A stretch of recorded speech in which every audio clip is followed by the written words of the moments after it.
Before he became legend, before rivals feared even speaking his name, there was only a boy, born into war. His name was Miyamoto Musashi, and he would become the greatest swordsman Japan had ever known.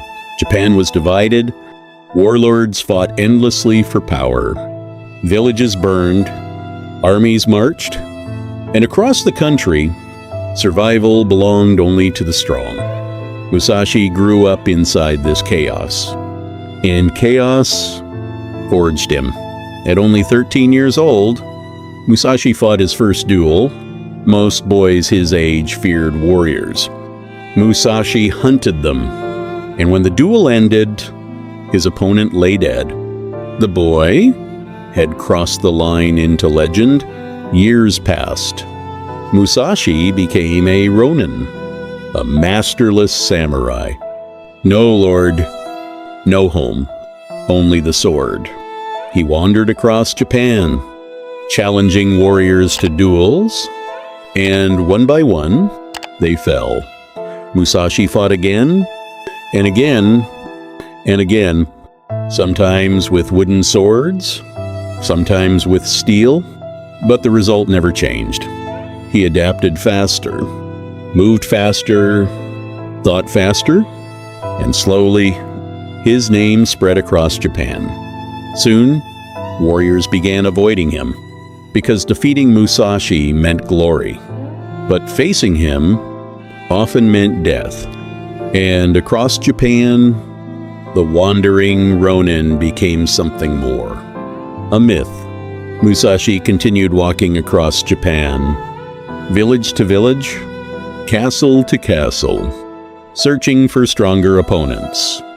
He carried no army, no title, no wealth, only 2 swords and absolute confidence. Then came the Yoshioka clan, one of the most famous sword schools in Japan. Their warriors were respected, feared, untouched, until Musashi challenged them. The first duel ended quickly. Too quickly. Musashi struck with terrifying speed. The Yoshioka master fell. And suddenly, Japan realized this wandering ronin was different. Humiliated, the Yoshioka clan demanded revenge. Another duel was arranged, then another, but every time, Musashi won, and with every victory, his legend grew darker. Finally, the Yoshioka clan abandoned honor. They prepared an ambush, dozens of warriors hidden in darkness, all waiting for one man. Musashi arrived early, saw the trap, and attacked first. Most samurai fought with one sword.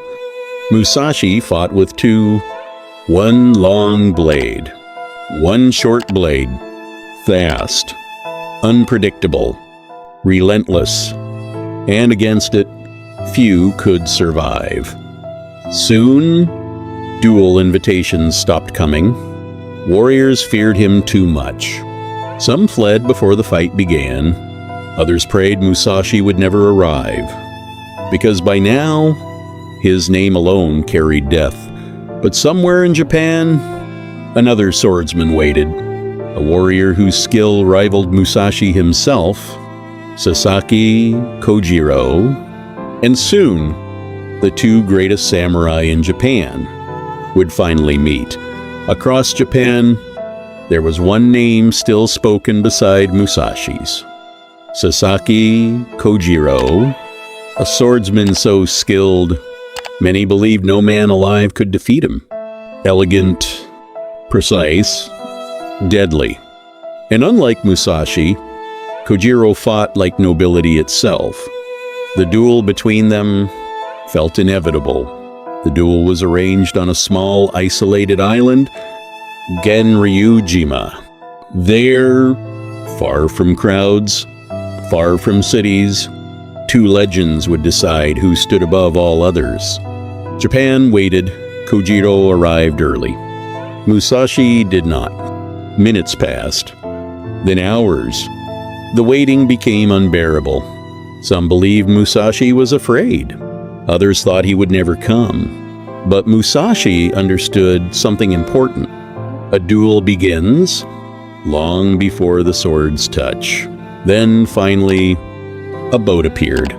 Musashi stepped onto the shore calmly, late, unbothered, and in his hand was not a steel sword, but a wooden blade carved from an oar during the journey. Kojiro was furious.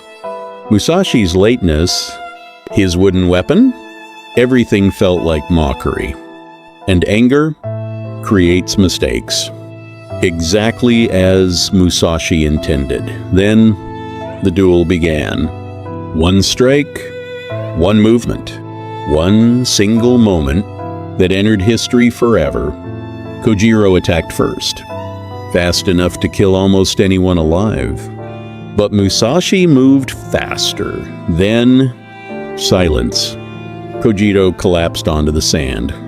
The greatest rival Musashi would ever face was gone. And standing beside the ocean remained the undefeated samurai. News of the duel spread across Japan, and now there were no more rivals, no more masters to challenge. Miyamoto Musashi had become something greater than swordsman, a living legend. Years passed. The battles became fewer. The duels became memories. And the man once feared across Japan began walking a different path. Musashi was no longer chasing victory. He was chasing understanding. Musashi withdrew from the world, from cities, from war, from fame. He chose caves, mountains, silence, because true mastery could not be found in crowds. There, inside isolation, Musashi began writing, not about war alone, but about discipline, mindset, strategy, life itself. The Book of Five Rings, words forged from decades of combat. Musashi believed victory began before battle, in awareness, in patience, in understanding human weakness. A sword alone did not make a warrior. The mind did. But Musashi was more than fighter. He painted, carved sculptures, studied art, because he believed mastery should exist in every part of life, not only battle. By the end of his life, Musashi had survived over 60 duels, wars, assassins, rivals. But now, his greatest battle was time itself. And deep inside the cave, the undefeated samurai prepared for death. In 1645, Miyamoto Musashi died, undefeated, not because he never lost a duel, but because he mastered something greater than combat, himself. Centuries passed, empires rose and fell, but Musashi's words survived. His philosophy survived, and his legend never faded. Because somewhere between war, discipline, and solitude, Miyamoto Musashi became immortal